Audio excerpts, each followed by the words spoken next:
All right, this is Maurice. Welcome back to the channel. I wanted to take a second and walk you through my Women's Day challenge, um, a boss roast challenge. I'm sorry.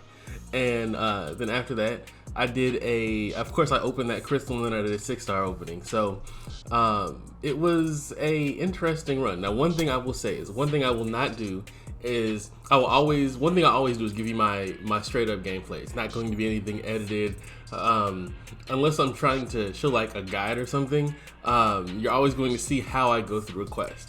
So mistakes, revives, all of that. Like, I'm not gonna hide any of it. So first fight go into with of course Archangel Elsa. Everybody, you kind of seen everyone talking about he was the best option for this fight, and you can kind of see he is.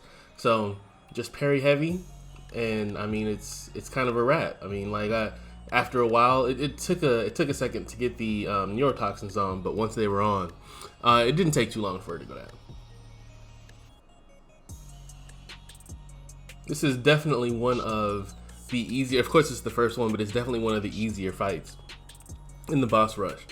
So yeah, if you have an Archangel, he's definitely a good option.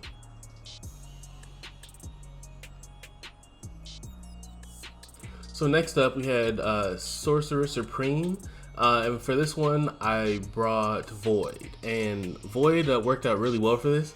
You're gonna see that throughout the fight, I may make like 1 or 2 mistakes, but for the most part, it was once I controlled the power gain, everything else is just kind of surviving the fight. It looked like I was gonna take in Human Torch, but I was just reading the notes, so I go ahead and I bring in Void.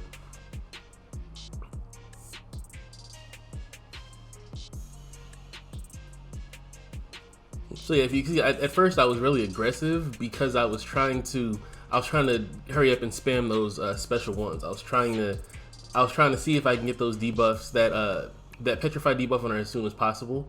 You can see right there, I went in and I took a hit to the face. That's normal around these parts. You'll see it often.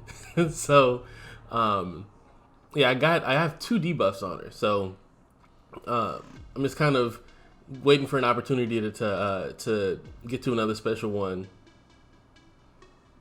The good thing about this fight is that she was regularly spamming her heavy, so it made it easy to open her up.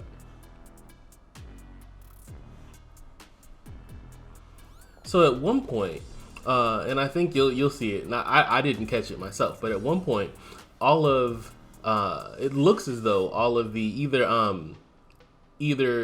Fear of the Void goes up or she drops all the debuffs, and I got kind of confused. I thought I might have read the note wrong. Yeah, okay, so Fear of the Void went up, but in the middle of the fight, I thought that all the debuffs fell off, and I was kind of thrown off for a second. But like I said, I got it back together. The fight was kind of, at this point, the fight was basically just kind of a wrap.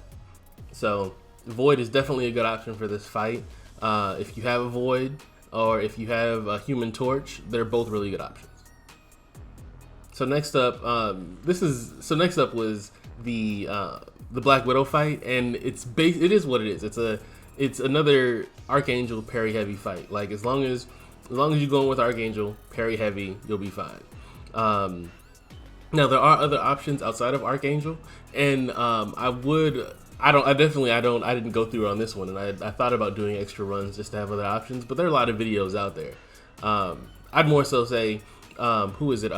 Seaton had to put out a good guide, and I'm pretty sure that you're gonna see others floating around YouTube. So, but just know, if you have Archangel and you have him ranked up, he's good for at least three or 4 fights in the boss rush.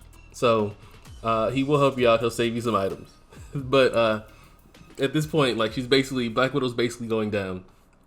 So my thing is, I'm trying to get out all of her specials before I go in an attack or try to do any more damage.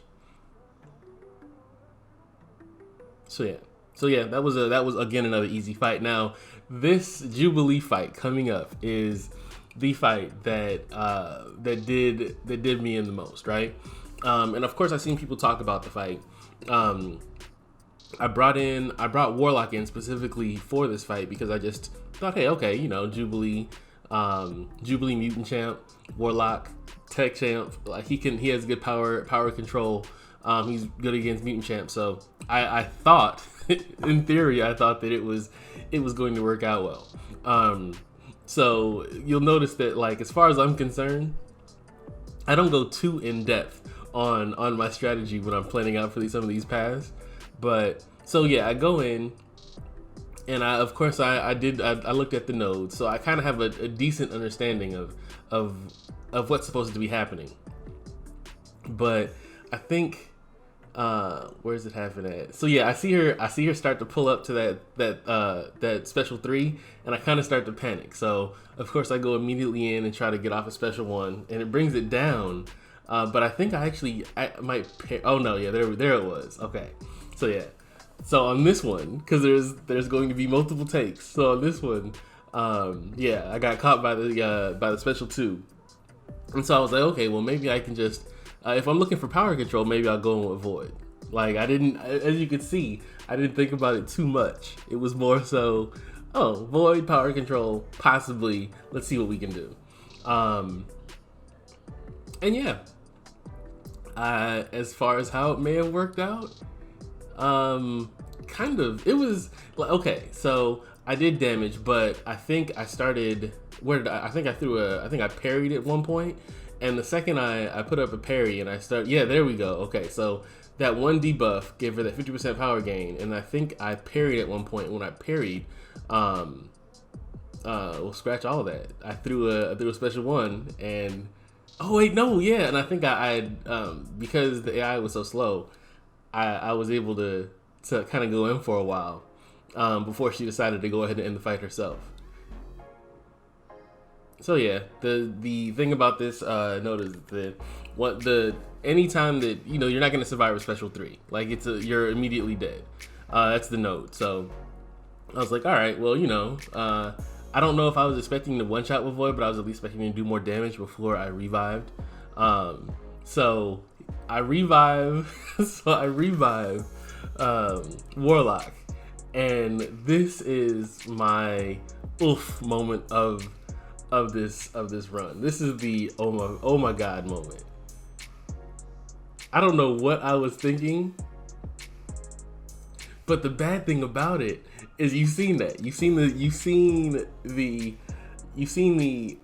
slow moment where I just like, oh, I'm gonna go in and I'm gonna attack, right? So I'm like, dang, like, okay, in my head I learned my lesson, so it's a wrap. I'm like, all right, so that's one. Chalk that up to a loss. I'm about to go in. I'm gonna finish it off. I just pop off and I didn't even think about the fact that I had smaller revives to use, but it's okay.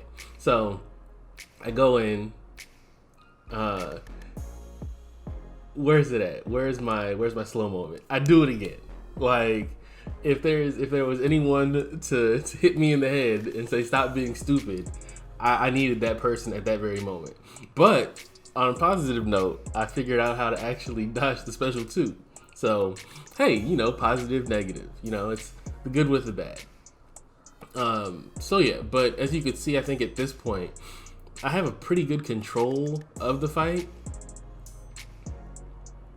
Like I think after those a few attempts, I kind of figured out how it goes. And I kind of got into a rhythm at one point. Once I was able to kind of just consistently bait those special 1s, and then I learned how to evade in case she went to her SP2, it made it a lot easier to get the fight out the way. So yeah, the Jubilee fight is definitely one of the harder fights. So yeah, I'd definitely say to take an extra look at your roster before you, and there are options that I think probably better than Warlock for that fight, but take a look at your roster before you go into that one. So here is my Sunspot Tigra fight, and this fight actually went pretty well, right? Is it a one shot? No, but that's because I think I slip up at one point and take a special to the face, and I just never really recover from it. But at the beginning, before I got punched in the face, I had a good plan, and it worked out pretty well. I mean, like I'm baiting out the special one. I'm intercepting. I'm punishing pretty well on the intercept. And I think if you watch me play, I think one thing that I do that I really need to stop doing is like I panic evade. Like I keep going back, and I don't really have control of the situation. I'm just evading until I'm just evading, just trying to get out the way. And I think because of that, I might mistime it. But like I said, even with that happening, I still got her down to about what 15%. And so I'm pretty sure that if I played better, if I could get good, then that wouldn't have happened. So I just go with Human Torch real quick, and surprisingly, I feel like the Human Torch fight looked worse than the Human Torch fight looked worse than the Sunspot fight, and I think that's because I don't know if I accidentally took her to a special 2 or if I just took some hits to the face.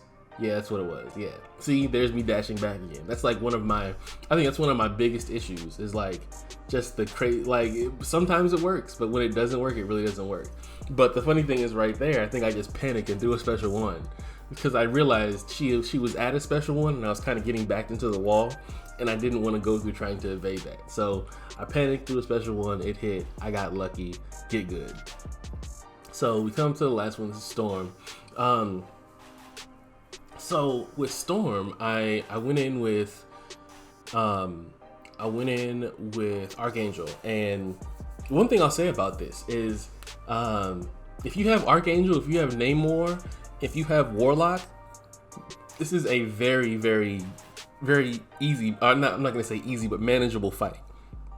And I say that because I spent most of the time just with Archangel, I spent most of the time just kind of parry heavy, trying to get the poisons on her. And when I wasn't doing that, I was just trying to bait out her special 1.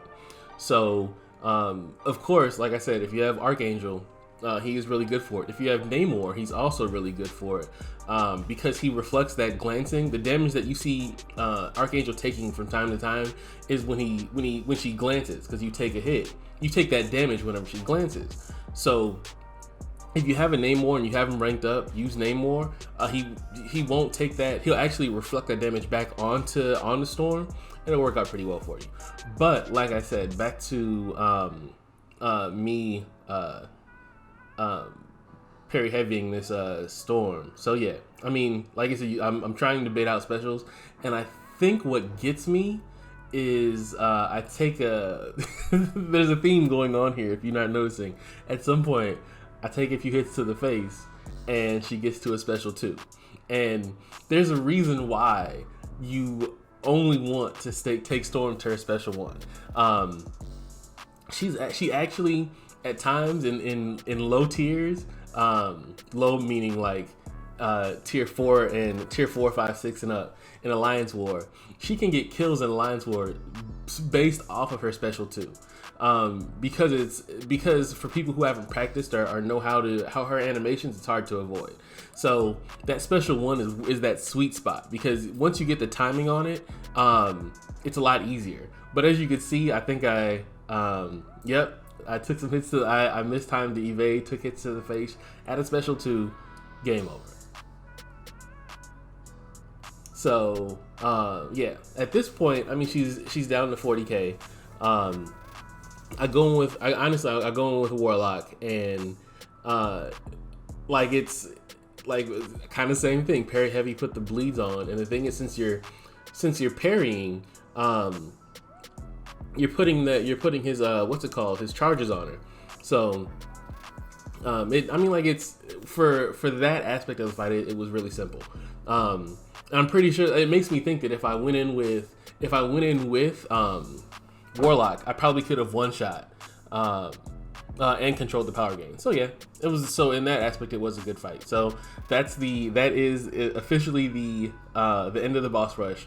One thing I'll say is if you have and I've heard people say this, and I think it is really true. If you have the right champs for it, if you prepare, it's not hard. It's not difficult at all. I think I've even seen people go through with 4-star champs, which you're not going to see me do because I don't enjoy pain. if you see, like, you can do it with a limited roster. There's probably a lot of options for a lot of things, a lot of the fights. Oh, if you see, like, I looked at it and I was like, wait, did I get all the 6-star shards? But I did. I thought I got cheated out of it. But yeah, overall the boss rush is not difficult. Nothing you need to be worried about. I would just say take some time before you start it. Go in once, look at all the paths, make sure you have the right options for it, and you should do fine. As long as you have a pretty decent roster, you should do fine. So, of course, here's that 5-star crystal, whatever it is, and I'm not really expecting anything from this, except if I got Scarlet Witch as a 5-star, that would have been pretty cool.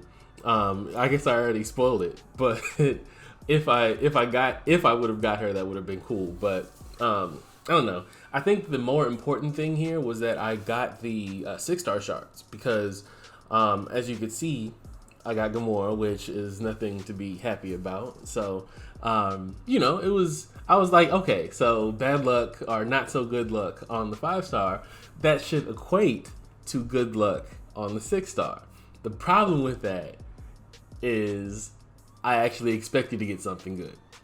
So I'm not going to spoil what I got from the 6-star. I'm gonna let you see it. But I'm going to let you know that initially when I did this, my plan was to finish it, do the commentary, and then after the commentary, go ahead and upload it.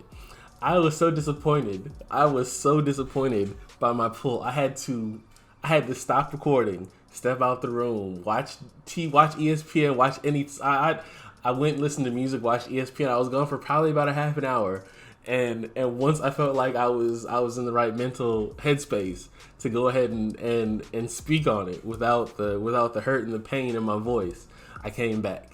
So just know that it took me a little while to feel better about where this landed, and it's more so because I think I've just had really man luck lately when it came to 6 stars, featured and basic.